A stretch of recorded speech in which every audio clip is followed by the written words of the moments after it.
DMTV Info, votre chaîne d'information en temps réel. La politique, la santé, le sport, les faits de société, la musique, les rumeurs et bien plus encore. Vous découvrirez cela dans notre chaîne DMTV Info.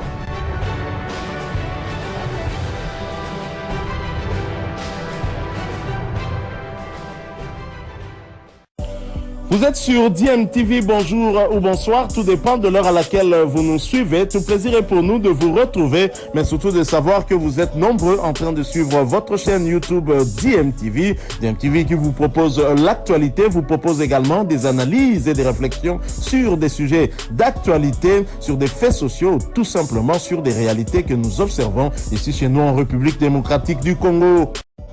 Alors que le démarrage de la phase de groupe de la Coupe de la Confédération approche, le football club Saint-Éloi-le-Popo se remet progressivement en route. Ce mercredi 18 janvier 2023, l'équipe de Mohamed Magasuba a affronté le Football Academy Red Eagles, un deuxième match amical en moins d'une semaine. Le match démarre sous le chapeau des roues, légèrement décalé à gauche. Héritier Kassongo porte son ballon et centre pour Chatakora. La défense dégage en corner.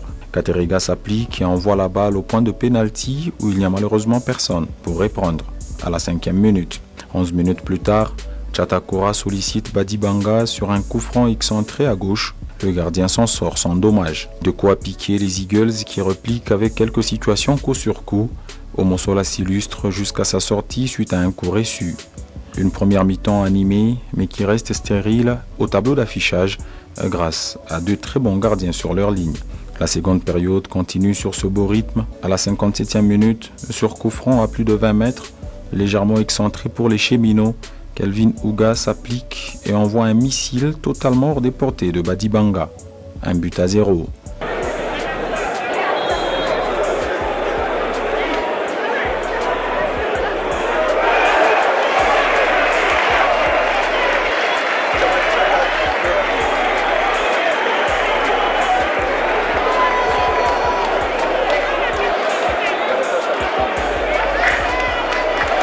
La partie redouble d'intensité et les cheminots sont tout proches de doubler la mise.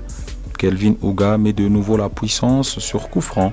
Badibanga se déploie cette fois-ci. Dans la foulée, les académiciens exploitent rapidement et victorieusement une balle de contre conclue par Franck Malouda à la 65e minute.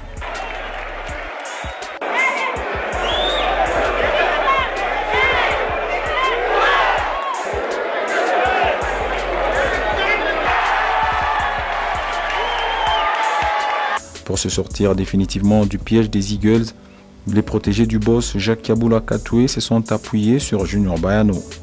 Le Gabonais place une tête plongeante pour conclure une belle phase de possession. Coupe interclub de la CAF, le FC Saint-Éloi-le-Popo jouera ses matchs de la phase des poules au stade des Martyrs de la Pentecôte. La Confédération africaine de football n'a pas homologué le stade Frédéric Kibassa Maliba, malgré les efforts fournis par le comité du club, bien sûr, de voir les cheminots se produire à Lubumbashi. L'organe fêtier du football sur le continent n'a pas donné de suite favorable à la demande du FC Saint-Éloi-le-Popo, celle de voir ces rencontres se jouer au stade Frédéric Kibassa Maliba. Après le rapport de ses experts, la CAF n'avait pas donc approuvé le stade qui venait de connaître quelques mois de réhabilitation.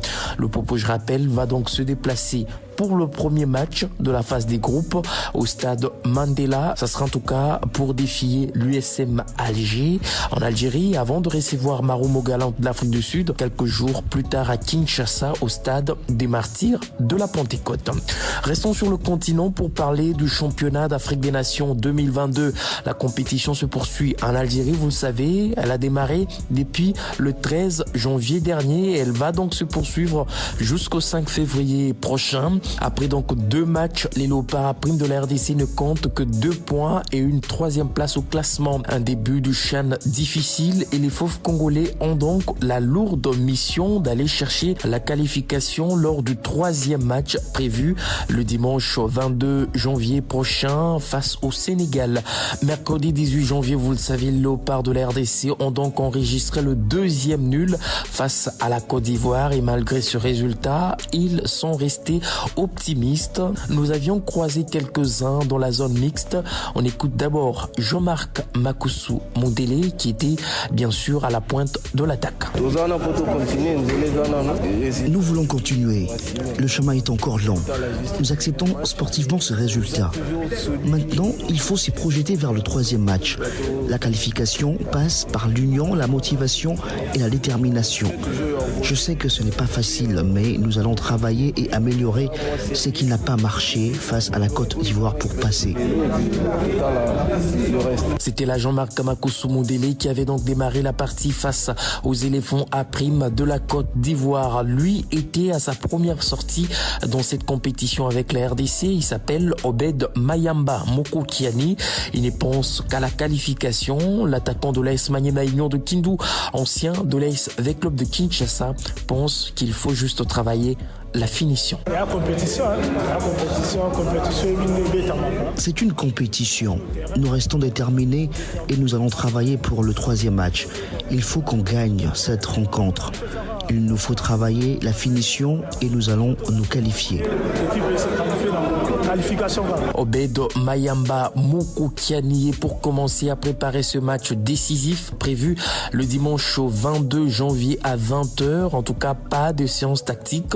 La journée de jeudi était essentiellement consacrée à la musculation avant de retrouver la pelouse du terrain annexe du stade du 19 mai 1956 vendredi afin de commencer en tout cas à mettre les choses en place tout en espérant récupérer tous les joueurs malades absents lors du 2e match face à la Côte d'Ivoire. Il était passé tout proche de la victoire face au Mali après avoir mené au score et s'est fait rattraper à 2 reprises. L'Angola qui a donc été tenu en échec par le Mali sur le score de 3 buts partout va affronter une équipe de la Mauritanie qui va faire son entrée en lice. Attention, la Mauritanie c'est une équipe qui monte en puissance, en tout cas tant chez les A que chez les A'.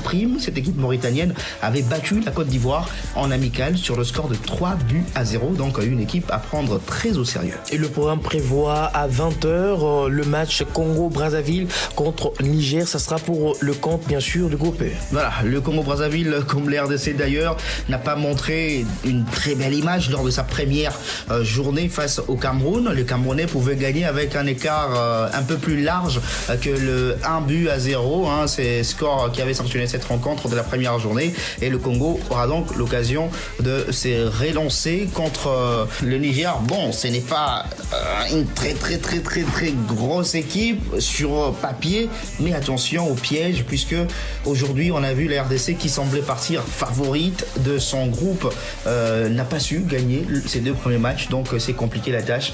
Le Congo-Brazzaville est dos au mur, c'est un groupe à 3, une défaite, c'est synonyme d'élimination directe pour le Diable Rouge à prime.